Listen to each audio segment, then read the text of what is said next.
طویل نے خبر دی انس بن مالک سے کہ نبی کریم صلی اللہ علیہ وسلم 5 ہجری میں اپنے گھوڑے سے گر گئے تھے، جس سے آپ کی پنڈلی یا کندھا زخمی ہو گئے، اور آپ نے 1 مہینے تک اپنی بیویوں کے پاس نہ جانے کی قسم کھائی۔ آپ اپنے بالا خانے پر بیٹھ گئے جس کے زینے کھجور کے تنوں سے بنائے گئے تھے۔ صحابہ مزاج پرسی کو آئے، آپ نے انہیں بیٹھ کر نماز پڑھائی اور وہ کھڑے تھے۔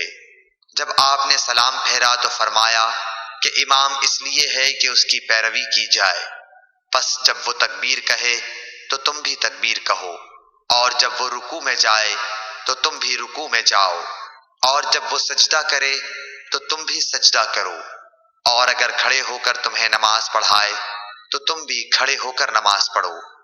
اور آپ 29 دن بعد نیچے تشریف لائے تو لوگوں نے کہا، یا رسول اللہ، آپ نے تو 1 مہینے کے لیے قسم کھائی تھی۔